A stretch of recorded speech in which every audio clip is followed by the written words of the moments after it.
अजी, क्या हमारी गरीबी कभी खत्म नहीं होगी? क्या हमें पूरे जीवन ऐसे ही आधे पेट खाकर व्यतीत करना होगा? अरे भाग्यवान, मैं लकड़ी काटने बेचने के अलावा और कर भी क्या सकता हूँ। देखते हैं, यदि कभी हमारे जीवन में सुख लिखा हो तो वह सुख हमें जरूर मिलेगा। अच्छा भाग्यवान, अब मैं चलता हूँ, मेरा लकड़ियाँ लेने जाने का समय हो गया है। अरे मेरे प्यारे गधे, चलो अब हमारा लकड़ियाँ लाने का समय हो चुका है। इतना कहकर लकड़हारा अपने गधे को लेकर जंगल की तरफ निकल पड़ता है।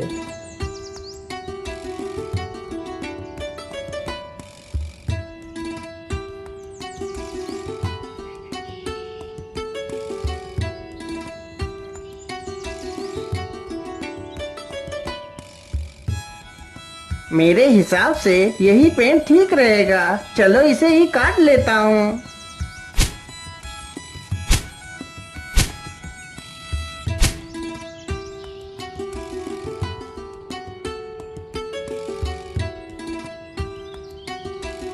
लकड़हारा जल्दी से लकड़ियां काटकर अपने गधे पर लाद लेता है और घर की तरफ निकल पड़ता है।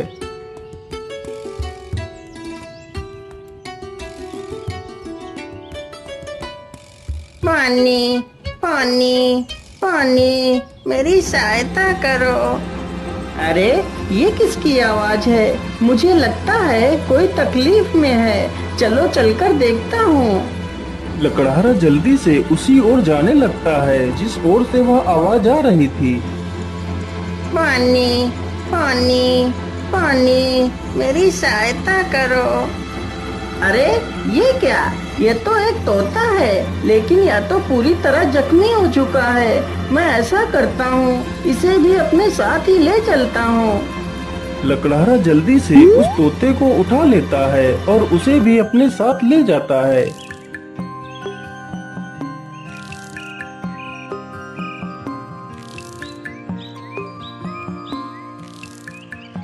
अरे भाग्यवान, तुम जल्दी से हल्दी और चूने का लेप लेकर आओ। मुझे इस तोते के जख्मों पर उस लेप को लगाना है। लकड़हारे की पत्नी तुरंत ही हल्दी और चूने का लेप लेकर आती है। लकड़हारा तुरंत ही उस तोते के जख्मों पर उस लेप को लगाने लगता है। अरे तोता भाई, मैंने तुम्हारे जख्मों पर दवाई लगा दी है, अब तुम जल्दी ही स्वस्थ हो जाओगे। इस प्रकार तोता 1-2 दिनों में ही पूरी तरह स्वस्थ हो जाता है।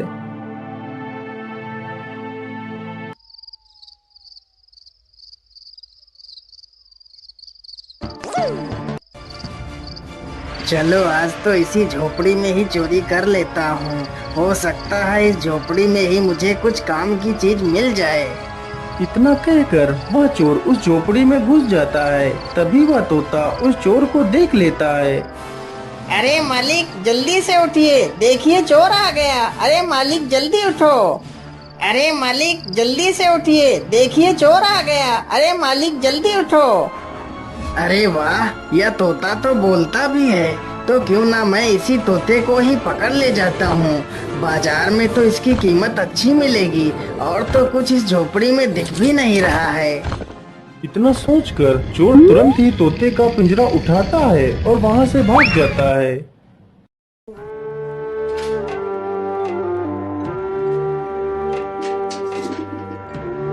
चोर को चलते चलते रात से सुबह हो जाती है। ओहो, मैं तो रात भर चलते चलते कितना थक गया हूँ। चलो ऐसा करता हूँ, थोड़ा इसी पेड़ के नीचे आराम कर लेता हूँ, फिर सोचूंगा इस तोते का क्या करना है। इतना सोचकर चोर उसी पेड़ के नीचे लेटकर सो जाता है। तभी वहां से एक राजा अपने घोड़े पर सवार होकर निकलता है। महाराज मुझे बचा लीजिए, मेरी रक्षा कीजिए महाराज, नहीं तो यह चोर मुझे मार डालेगा।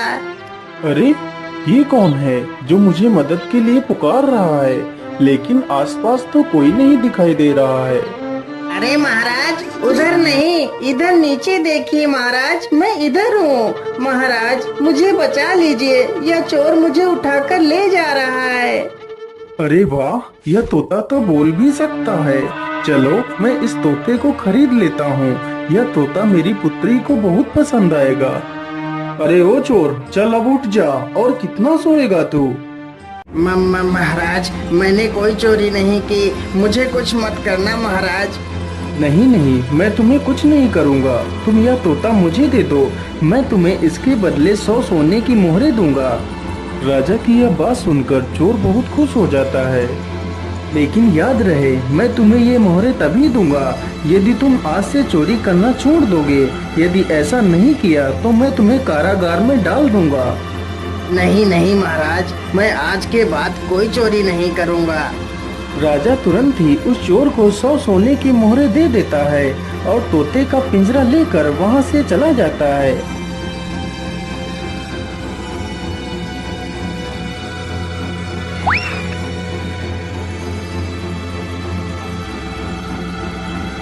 अरे राजकुमारी, तुम कहाँ हो? देखो मैं तुम्हारे लिए क्या लेकर आया हूँ।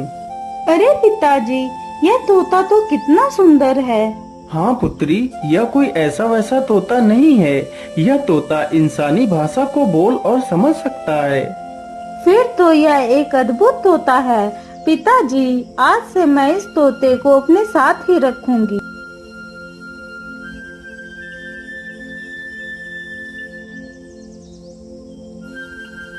राजकुमारी रोज उस तोते को अच्छे अच्छे पकवान खिलाती, लेकिन तोते को उस लकड़हारे की बहुत ज्यादा याद आती रहती थी। अरे मेरे प्यारे तोते, मैं तुम्हें कुछ भी खिलाती हूँ, तुम उसे सही ढंग से क्यों नहीं खाते हो? क्या बताऊं राजकुमारी जी, मुझे इस पिंजरे में कैद हुए पूरा 1 महीना हो चुका है। मेरा मन भी आकाश में उड़ने को कर रहा है, लेकिन मैं इस पिंजरे में कैद हूँ। मैं क्या कर सकता हूँ? अच्छा, ऐसी बात है, तो फिर चलो मेरे साथ। आज मैं तुम्हें बाहर की सैर करा के लाती हूँ।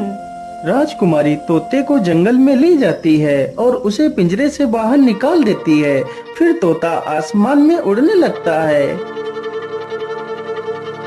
अरे ये क्या, ये पेड़ इतना चमक क्यों रहा है? क्या यह पेड़ कोई जादुई पेड़ है? अरे राजकुमारी जी, उधर देखिए, यह पेड़ इतना चमक क्यों रहा है? क्या यह कोई जादुई पेड़ है? अरे हाँ, मुझे तो लगता है यह कोई जादुई पेड़ ही है। चलो इसके पास चलते हैं। राजकुमारी तथा वह तोता दोनों उस वृक्ष के पास जाते हैं। राजकुमारी जैसे ही उस वृक्ष को स्पर्श करती है, तभी वह उस वृक्ष में समा जाती है। यह देखकर तोता हैरान हो जाता है। अरे राम राम राम, ये क्या हुआ? राजकुमारी तो पेड़ के अंदर चली गई। मुझे जल्दी से यह खबर राजा को देनी होगी।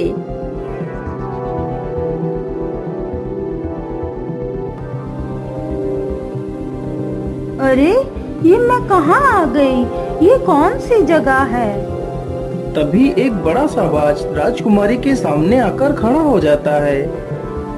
अरे यह बाज तो कितना विशाल है। इतना बड़ा बाज तो मैंने आज तक नहीं देखा। तभी वह बाज राजकुमारी को अपने पंजे में दबाकर उड़ जाता है। अरे दुष्ट बाज, मुझे छोड़ दे। तू मुझे कहाँ ले जा रहा है? वह बाज राजकुमारी को एक गुफा के भीतर ले जाता है, जहाँ एक डायन खड़ी होती है।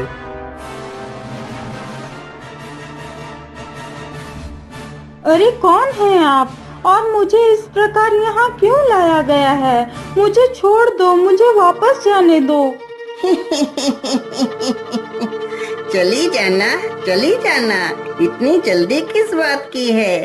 तुम इस समय पाताल लोक में हो। यहाँ से निकलना इतना आसान नहीं है। तुम यहाँ से तभी बाहर जा सकती हो जब मैं चाहूँगी। यदि तुम यहाँ से बाहर जाना चाहती हो तो तुम्हें मेरा एक काम करना होगा। बोलिए, आप क्या काम करवाना चाहती हैं? राजकुमारी जी, तुम्हें मेरे लिए अमृत लाना होगा। लेकिन ये अमृत कहाँ मिलेगा? ये अमृत तुम्हें रंगी कंचन की पहाड़ियों में मिलेगा। लेकिन ये पहाड़ी कहाँ पर है? फिर वह डायन राजकुमारी को अमृत लाने का रास्ता बताती है। वह डायन अमृत पीकर अमर होना चाहती थी और पूरी दुनिया पर राज करना चाहती थी। उस डायन ने उस विशाल बाज को अपने वश में कर रखा था, जिससे वह सारे काम करवाती थी। डायन की ये सारी बातें सुनकर राजकुमारी वहाँ से अमृत लाने के लिए चल पड़ती है।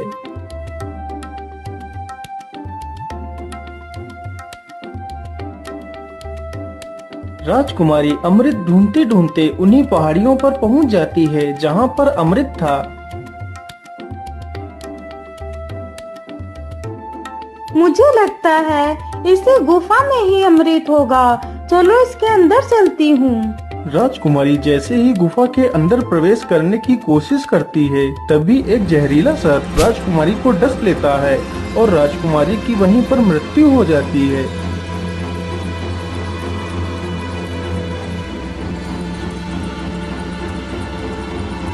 महाराज, यह वही पेड़ है जिसमें राजकुमारी समा गई है। ठीक है तोते, तुम यहीं पर रुको, मैं इस पेड़ के अंदर अकेला ही जाऊंगा।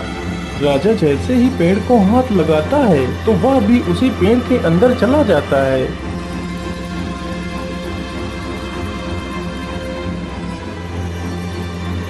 तभी वही बाज फिर से आता है और राजा को भी उठाकर उसी डायन के पास ले जाता है।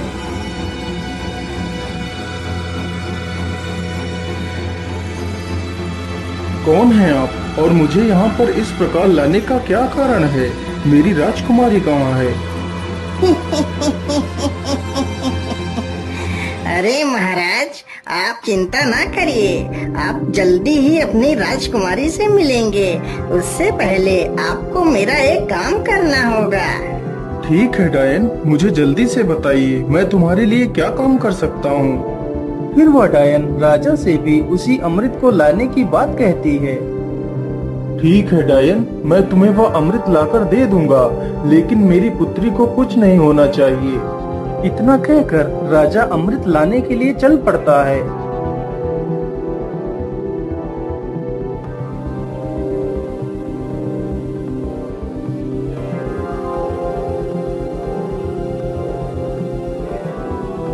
राजा चलते चलते उसी गुफा के पास पहुंच जाता है जहां पर उसकी पुत्री की लाश पड़ी हुई थी। अरे ये क्या, ये तो राजकुमारी पड़ी है, लेकिन मेरी पुत्री को क्या हुआ? हे भगवान, मेरी पुत्री को तो किसी जहरीले सर्प ने डस लिया है। इसका मतलब उस दुष्ट डायन ने मेरी पुत्री से भी वो अमृत लाने को कहा होगा। अब मैं उस डायन को जिंदा नहीं छोड़ूंगा।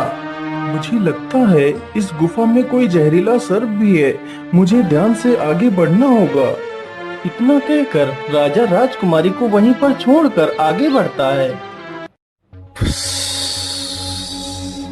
तुम्हारी हिम्मत कैसे हुई इस गुफा में आने की? मैं तुम्हें जिंदा नहीं छोड़ूंगा। सर्प जैसे ही राजा को डसने के लिए आगे बढ़ता है, राजा तुरंत अपनी तलवार से सर्प के 2 टुकड़े कर देता है। दुष्ट, तूने ही मेरी पुत्री को मारा है, मैं भला तुझे जिंदा कैसे छोड़ सकता था?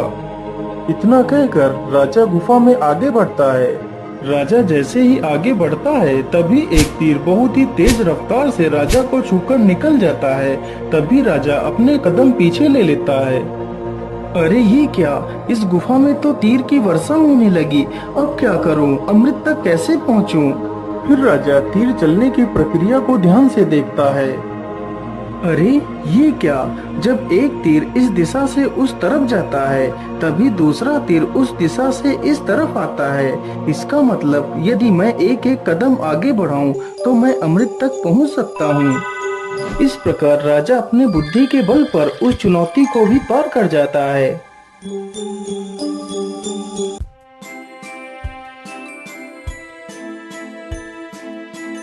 अरे वो रहा अमृत, चलो जल्दी से अमृत को ले लेता हूँ।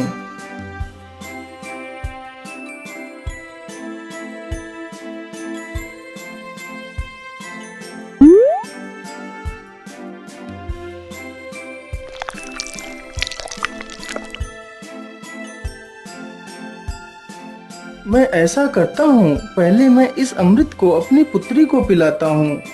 ये सोचकर राजा अपनी पुत्री को अमृत पिलाता है। अमृत पीते ही उसकी पुत्री जीवित हो जाती है। अरे पिताजी, आप यहाँ पर कैसे आ गए? पुत्री, मैं तुम्हें लेने आया हूँ। अब तुम बिल्कुल भी चिंता मत करो, मैं यहाँ पर आ गया हूँ।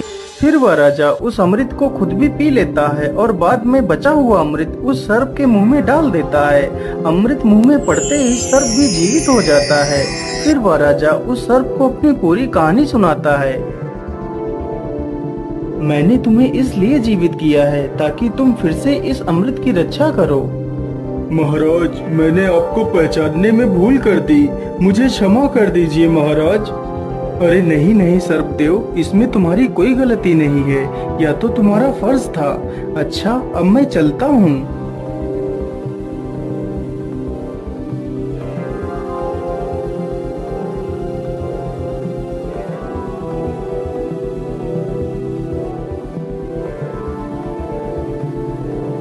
राजा उस बोतल में अमृत के स्थान पर एक तालाब से साधारण जल भर लेता है और डायन के पास पहुंच जाता है।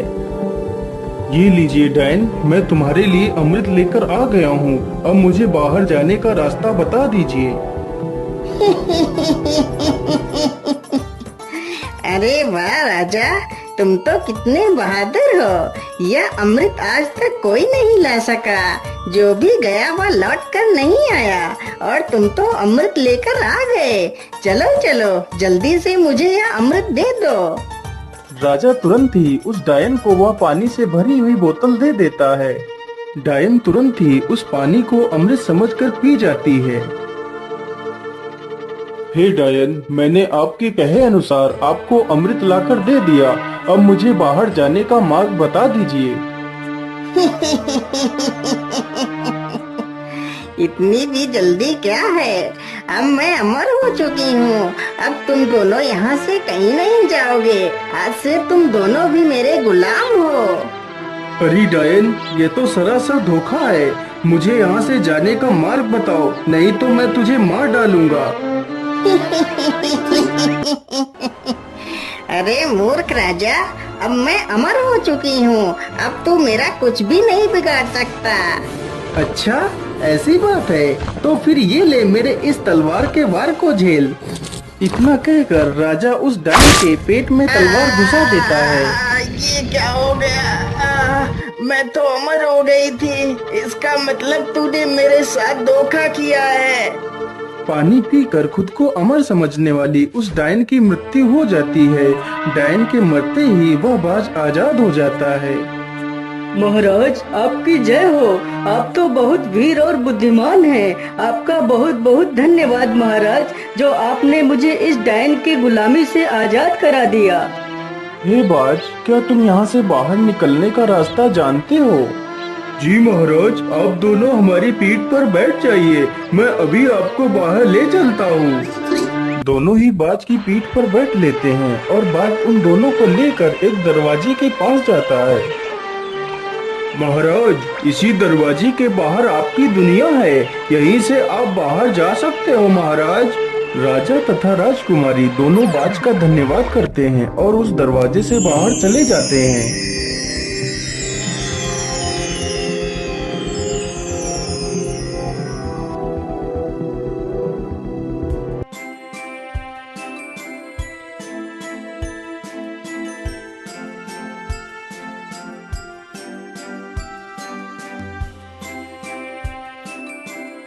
हे तोते, यदि आज तुम न होते तो मैं कभी भी अपनी पुत्री को नहीं पा सकता था। इसलिए मैं तुमसे बहुत प्रसन्न हूँ। आज तुम मुझसे कुछ भी मांग सकते हो। महाराज, यदि आप मुझे कुछ देना ही चाहते हैं तो मुझे 1000 सोने की मोहरें देकर आजाद कर दीजिए। राजा ने ऐसा ही किया। तोते को 1000 स्वर्ण मुद्राएं देकर उसे विदा कर दिया। तोता वहाँ से उड़कर सीधा उसी लकड़हारे के पास पहुँच जाता है। मालिक, देखिए मैं आ गया और आपके लिए कुछ उपहार भी लेकर आया हूँ। लकड़हारा जैसे ही उस पोटली को खोलकर देखता है तो उसमें ढेर सारे सोने के सिक्के देखकर वो बहुत खुश हो जाता है और फिर वे तीनों मिलकर खुशी खुशी अपना जीवन व्यतीत करने लगते हैं।